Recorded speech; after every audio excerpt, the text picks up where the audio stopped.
Let's face it, life isn't always the party we thought it would be. So how do we find the joy when we need it? And what if it's up to us to create it? That's where the Party On podcast comes in. Our goal? To shine the proverbial disco light on all the things that can make our lives easier, healthier, and a heck of a lot more fun. So we can enjoy the party we were all invited to, live our best lives, and dance like no one's watching. Hey guys, welcome back to the Party On podcast. I hope you had a great week. As always, today's episode is brought to you by the Festive Farm Co. Mother Teresa said, if you want to change the world, go home and love your family. And I thoroughly believe that to be true. But here's the thing I've been thinking about. Our family doesn't always just mean our blood family. Our family is who has stuck with us and who's been surrounding us in the good times and the bad, and who's surrounding us at this very moment. And loving them means loving them well. And one of my favorite ways to love is to send gifts and send words of encouragement. And that's why I created the Festive Farm Co. So head on over to thefestivefarmco.com to send some love and care today. And for this week only, as a fun little gift, use the code PARTYON20 for 20% off your entire order. How's that for a fun little treat?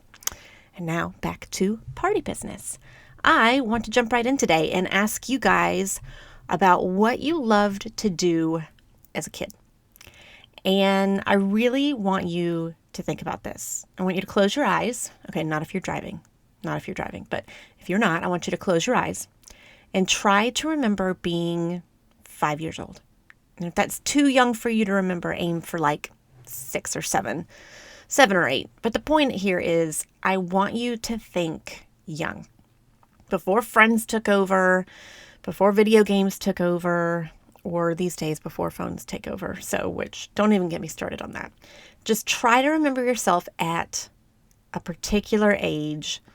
Maybe even think about what you looked like, what you wore. I had a Cabbage Patch Kid outfit that was completely clutch, purple striped pants. So that's what I'm imagining. And the reason we're going young here is because I want it to fully be you. Again, before any outer influence came into play, before friends could influence you on what you liked to do, or before parents could influence you on what you liked to do. The main goal here is to think about what you loved to do before any external factors came into play. So think about what you loved to do. Was it maybe building and playing blocks, or using your imagination, playing restaurant? I used to love to play restaurant. And if there's something in there that you remember that is embarrassing, all the better, because that means you truly loved it, like without influence. And don't worry, I won't make you share out loud, although I am the host, so I have to share.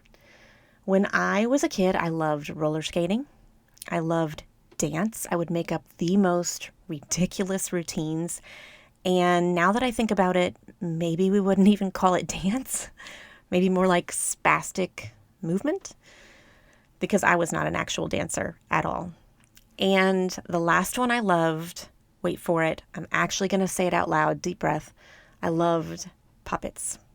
And what's funny is that here I am as a full-blown adult, actually embarrassed to say that, which I think actually proves my point.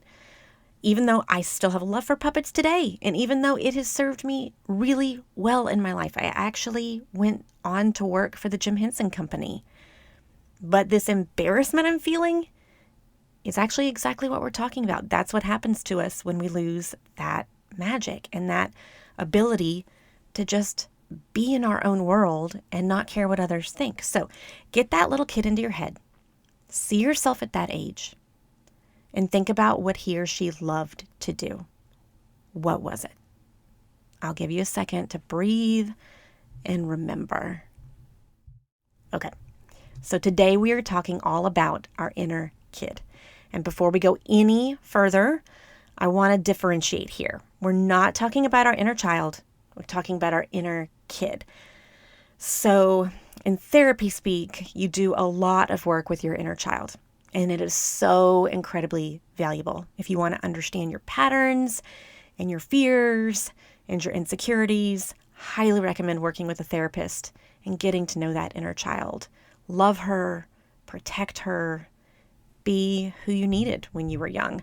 But today we're talking about our inner kid, which is that carefree, playful little punk who didn't worry so freaking much, right?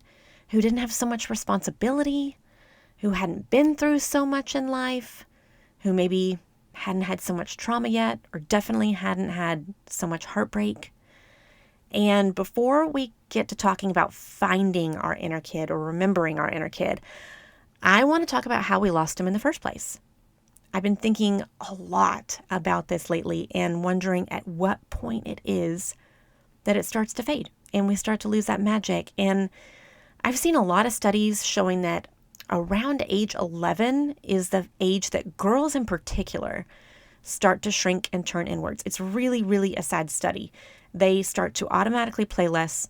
A lot of them stop doing group sports, like a drastic amount of girls drop out of group sports. They become more aware of what they look like and their bodies and being embarrassed of that. They stop raising their hands in class, all the things.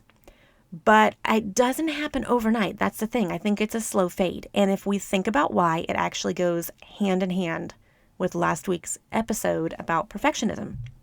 Because if we think about it, that's the age that as kids, we start to become aware of how we stack up, about how we compare, about how we see ourselves in comparison to others, and the cost becomes automatically higher. And in turn, we start to perform, to be who we need to be, or who we think we need to be, or to fit in where we want to fit in. And in this way, I think perfectionism is what starts to replace curiosity. And I think curiosity is just a super important factor of that inner kid. And we also, now we do this when we're way younger too, we also start to learn what gets praise. And if we play like how we love to play and it doesn't get praise, we pivot, we adjust, and we literally start, working at things, right? Like no longer playing. So think about it. At that age, or maybe even younger, if you loved dance, maybe you started doing dance competitions and you may have still loved it, but there's a difference in competing for dance and doing things that require a judge's criticism of you and, actual scores. That's way different from making up dance routines in your backyard. So when I talk about play, what I mean is the art of doing something fun, let's say with no result in mind, no expectations on us whatsoever. And I took a minute to actually look up the definition of the word play. And it's to engage in an activity for enjoyment and recreation rather than a serious or practical purpose. I'm going to say that again. To engage in an activity for enjoyment and recreation rather than a serious or practical purpose. And there's an energy in that word, isn't there? Like play. Play. You feel it, right? When you say it out loud. Play. Our inner kid plays. Our inner kid is fun. Our inner kid is curious and audacious. And if we don't lose that to perfectionism, we certainly start to lose it to productivity or responsibility. Definitely when we get older and get that first job. For me, that was 15. And at that age, you are definitely aware of the social constructs and what everyone thinks about you. And life just becomes a little less fun. Brene Brown, who I look up to immensely, has done a lot of brilliant work around the idea that we eventually trade our authenticity for approval. And I think that starts when we are young, like very, very young. Because again, we talked about this in last week's episode. Connection equals survival to our primal brains, right? So if we are playing in a way others may not enjoy, no matter how much we enjoy it, we'll learn it's not acceptable and we'll abandon it. And therefore, abandoning ourselves. And this leaves a lasting effect that it is a chain we don't even realize that we're starting at such a young age. So what actually is our inner kid? We've established that it's a bit different from our inner child, and maybe not technically, but I like to keep them separate. for the sake of this topic. Even saying inner child has this sort of formal, serious connotation. And inner kid lands how it sounds, the kid in you. So what else is it? We've said it's our curiosity. It's also our imagination. I think it's our emotional honesty and doing something just because it delights you. And your inner kid still exists. I really want us to grasp this. I have a theory that joy isn't actually something that we find. It's something we remember. And I think a better way of saying this is your inner kid would be the version of you that wasn't trying to be optimized. And all you have to do is remember him or her. So let's break it down. How do we start small and do this? Let's start with where I started years ago. I call these things mini joy practices. And guys, I'm going to start a little bit bigger than I did 5 years ago. Like I said before, years ago, I had lost all of my joy and really, for the sake of not feeling the pain anymore, just kind of numbed out, just kind of decided I wasn't going to feel anymore, and learned pretty quickly that when you numb out the pain, you numb out everything. You can't just pick and choose which emotions you feel and you don't. If you make them all small, they're all small. If you don't want to feel, you're not going to feel. So I lost all feeling and I had to start from freaking scratch. And so if this is you and you need to start from a tiny point, go right ahead. This is exactly what I did and maybe it will help you. So my starting point was chocolate. Dark chocolate. I searched high and low for one thing that not only brought me joy, but actually awakened a physical sensation of me that was really important. Like it didn't just give me joy in my mind, like it did something in my body. Something that gave me a sensation, a feeling, an actual physical feeling of joy. And it was the tiniest thing that I could do at that time that made me feel like a kid again, that made me indulge. And I think that's a great word to go along with the feeling we're aiming for here is as kids, we just indulge. Like we're just like, yeah, I'll have that. Yeah, I'll try that. And I'll go ahead and tell you my little chocolate treats are Ghirardelli dark chocolate raspberry squares. Chef's kiss, found in any grocery store, the absolute best, prove me wrong. Something about the tanginess of the raspberry and the chocolate combined literally awakens my mouth. And I was so numbed out, that's where I had to start. So, mini joys. We've established what they are. Tiny moments of joy that evoke your inner kid. So let's talk about the steps to doing them right. Okay? I'm going to go over 3 things here. Number 1, start small. Do something you used to love, or if you need to start where I did, have a piece of chocolate. Just something that evokes your inner kid for 10 minutes. So we already asked the question first thing today, what was it for you that you loved to do when you were a kid? If at all possible, and I get that this might be hard if something complicated like motorbiking was your thing. You may not have easy access, but find something that you did and just start easy. 10 minutes and see what comes up. Was dance your thing? If so, brace yourselves. I want you to dance. I do this every day, guys, straight out of the shower, and maybe that's TMI, but that's what I do. I didn't used to, but I slowly worked up towards it, and guys, it helps me maintain my joy. And because my music is already blaring, I'm one of those girlies who likes music in the shower, and there's guaranteed to be nobody around when I get out of the shower, so I just move. And I honestly want to do a whole show on this, and maybe I will someday, on the benefits of moving your body freely, because they are plentiful, you guys. Think like cortisol reduction, moving the fascia, but we'll go into that another time. If you did art, I want you to color. And if it was roller skating, get a pair of roller skates. I did this too, you guys. I have roller skates in my house. And yes, I roller skate through my kitchen. Bonus, it really helps with balance in midlife. So start small, find your thing, even if it's something tiny, and just do it for 10 minutes. And here comes number 2. And it's an important one. Lower the stakes. Whatever you do, I want you to do it badly, okay? I want you to draw badly, or paint badly, or sing badly, or dance badly. Better yet, don't even look at yourself when you're dancing. Just move. Just feel. Be a kid. Think about this. If you were a dancer when you were a kid and you were making up routines, you were not looking around to see what you looked like in the mirror. You were just doing. Your goal is to remember that kid here and not just go through the motions, but try to channel that kid, that inner kid, and feel, even if just for a moment, like she did. Because if you do that, guys, she starts to feel safe enough to come back more often. And that's exactly what we're doing here. By lowering the stakes, you're showing him or her that they are safe to come around and play. They won't be judged. They won't be criticized. They don't need that, and you don't need that. Number 3, find ways to help yourself make this non-negotiable. Consistency is key. So for me, with the chocolate, I would have 2 squares every day. I would close my eyes. I would savor it. I would actually make a practice out of the chocolate. So making this non-negotiable, what does that look like? This could look like scheduling some unproductive time every day, like 15 minutes, putting it in your calendar, call it unproductive time, and just see what comes of it and see how you feel like playing that day.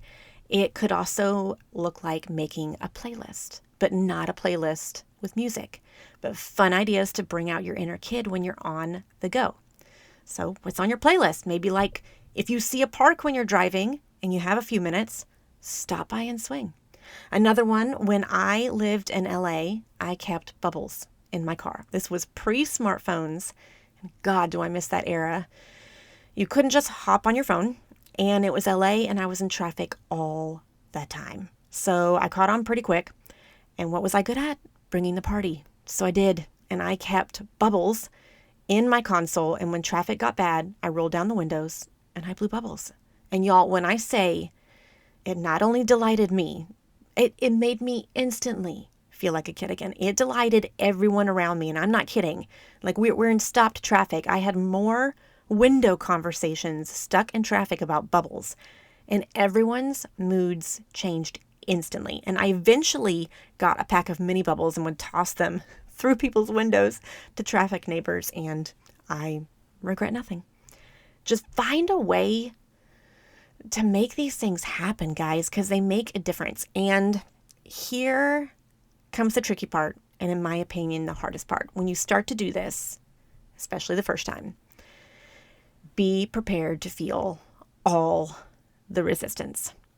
You might feel guilty, like you should be spending time on something else. You will probably feel silly or ridiculous.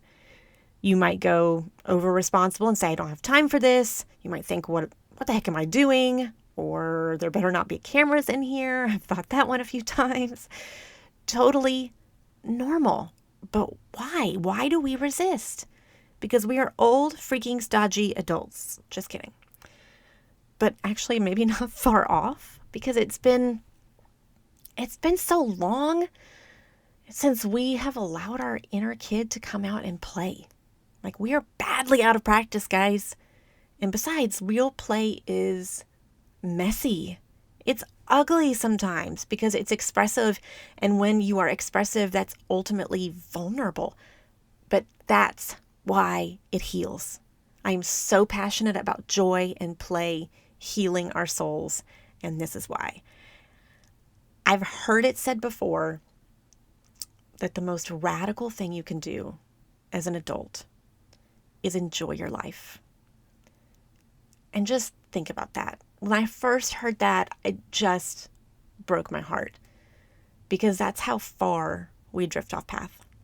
If the most radical thing we can do as an adult is to enjoy our life, that's how detached from our joy we've become. And I don't know where we got the idea that life has to be so serious all the time. Actually, I do. Probably has something to do with the adults that modeled adulthood for us, but we won't lose a lot of time to that today. So let's just decide we want to change the narrative. How about that? Like, even as an adult, you are allowed to delight in small things. You are allowed to take up space, and not neat and tidy space, messy, loud, big space. You are freaking allowed to play. I am allowed to play. We are all allowed to play. So just for a minute, I want you to go back to where we started today and get that little kid in your head again and try to access how she felt when she was playing, when she was doing her thing, no one was around, and she was completely in her zone. Get that feeling and just try to hold it in your body. And then ask, what is it that she just loved?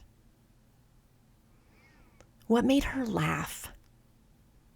What did she do when no one was watching or grading her or judging her? Maybe ask what she dreamed about before she learned what was realistic and what wasn't. And guys, she's still in there. She didn't go anywhere. This is what it took me so long to realize.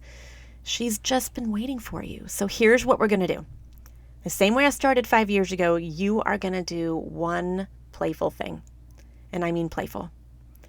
Silly, stupid, messy, crazy. Just do one thing and just start. And slowly, you're going to remember her again. You're going to have to push through that resistance. You're just going to have to. And for me, it was rougher than I thought. Like, I really, really had to push through the resistance. To be able to get to a point where I dance every day coming out of the shower, I had to push through a lot of resistance. But start with one thing. Be brave enough to do that.